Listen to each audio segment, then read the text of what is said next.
Hello everyone once again. So, some people learned that I know absolutely nothing about, well, about Gears of War. So, they sent me some videos to watch on them. They sent me a lot of videos, including the Pendulum War, which is, I don't even know what that is. I'll be honest, I played the third Gears of War game and that's it. The only thing I know about is the crazy zombies that are the Lamped. So that's a thing. But I'm more than happy to learn more about any kinds of lore you guys want me to, so if there's any lore videos for any series that I'm interested in, please tell me. I wouldn't be against learning about them. And yeah, I'll see you all later. Why did I say that? It's the heat, it's getting to me again. A 79-year-long war that involved the two superpowers of the planet Sera, the Coalition of Ordered Governments, and the Union of Independent Republics. A war for the control of the newly discovered natural resource of emulsion. So as always, I'm your host Abs, and this is the Pendulum Wars in Gears of War lore. During an oil exploration drill, the humans discovered this golden, highly volatile fluid in the underground of Sera, known as the Hollow. It was unusable, and it was nothing more than a scientific curiosity, until Dr. Helen Cooper unlocked the emulsion substance by creating the lightmass process, which enabled the refinement of emulsion into a source of cheap energy. I'm getting weirded out by it being called emotion, so it's a little hard for me to decipher what it was all about until I realized, oh yeah, that's the name of the thing. Alright, yeah, cool. Alright then. Let's head into this. Seemingly limitless, the discovery of emulsion as a fuel source marked the beginning of the golden age on Sera, cementing emulsion's place as a new and fairly abundant energy source, which ended Sera's dependency on fossil fuels. Unfortunately, emulsion happened to be the worst thing that could ever happen to the planet Sera. Now, the few countries that discovered an abundance of emulsion within their borders began to find themselves as Sera's economic. I see. War for fuel, because it's now more usable than any kind of fossil fuel. A tale as old as time for humanity, let's be honest here, fighting over resources. And therefore political superpower. This led to the rise of the COG, and also the rise of the UIR, who happened to be a collection of nations deprived of emulsion, so they had shared grievances that formed a military, cultural, and economic alliance. The war was soon called the Pendulum Wars, and the UIR fought the COG on vast fronts across Sera. For the next 79 years of the war became more. 79 years is a very long time for a war. Dear God. More than just about emulsion, but also a fight over freedom. The UIR fought the COG for dominance of Sera, and invaded poorer nations and colonizing them under the cloak of protection. The UIR, along with its socialist enemy, the COG, used the same military tactics that revolved around infantry-based warfare. The battles of the Pendulum Wars scarred many regions of Sera, with both the COG and UIR committing serious human rights abuses, as well as depriving the civilians of the natural resources. Now, there were some key moments and battles that we know of during the Pendulum Wars, so let's get into it. Alright. The construction of Azora.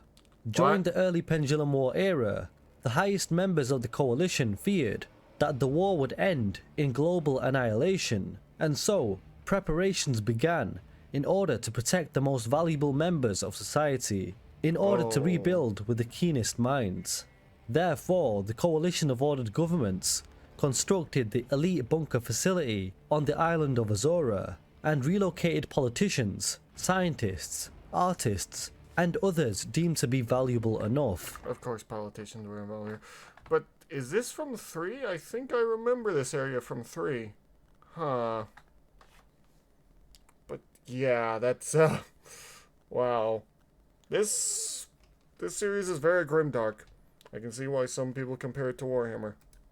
The bunker was fitted to be an island resort hotel, a lavish environment unlike anything on the mainland, giving total peace to the mines of Azora, and until 17 AE, Azora remained completely confidential. The cog began to kidnap scientists in order to study for a possible cure for emulsion, for the research they would conduct outside of Azora would cause a leak of the information regarding the emulsion parasite. This of course led to public speculation as to where the scientists had disappeared. I didn't remember how the Lamped virus thing even worked, other than it was based off that fuel.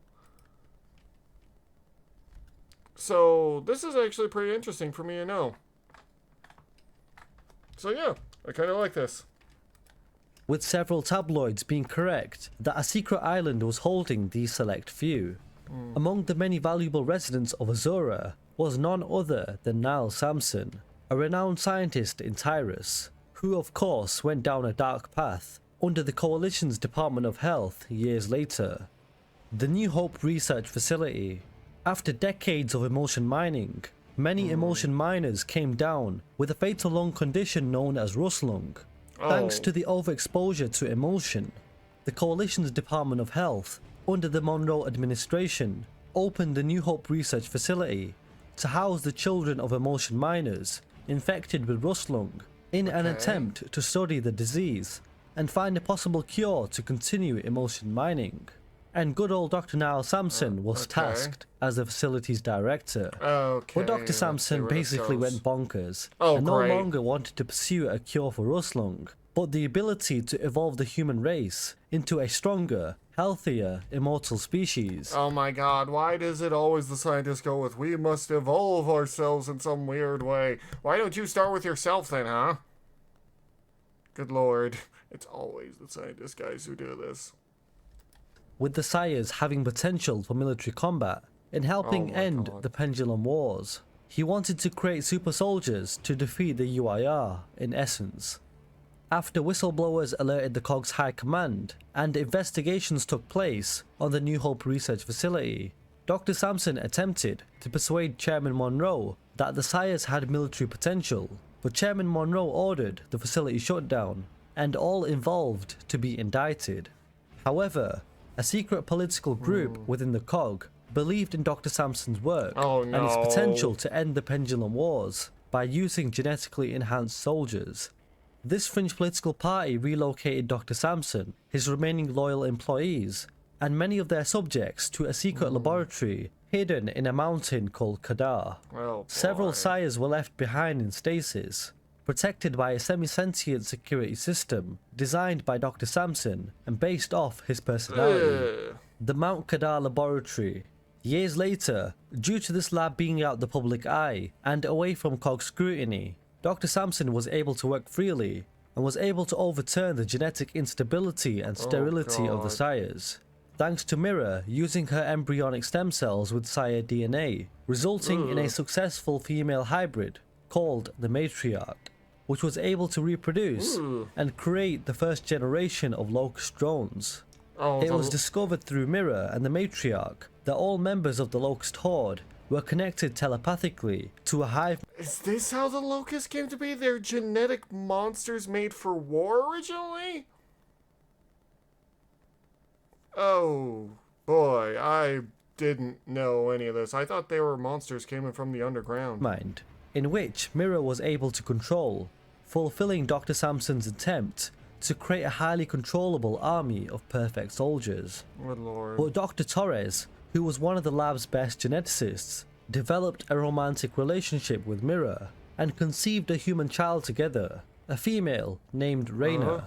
But Dr. Torres feared the experiments his daughter would be subjected to and thus escaped the facility with her.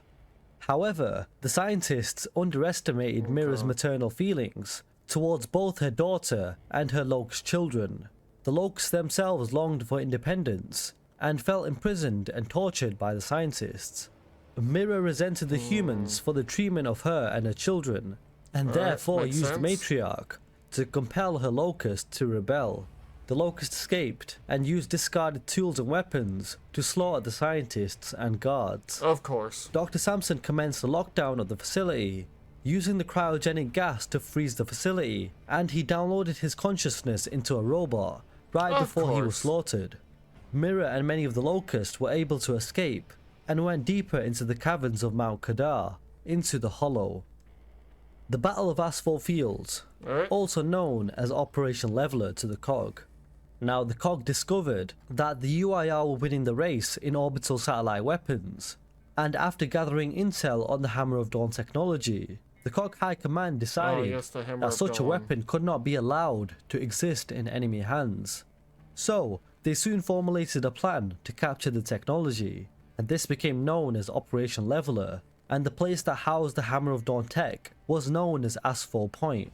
The Battle of Asphalt Fields gave the COG strategic advantage over the UIR by claiming the stolen UIR technology and used it to perfect the COG's version of the Hammer of Dawn. I see. The UIR Civil War. Oh, they have Despite Civil the War. COG's claims that the UIR had lost their means to create the Hammer of Dawn after the Coalition stole their research, it turned out that the UIR had managed to successfully create the Hammer of Dawn under their secret space program, which was way beyond the COG's research.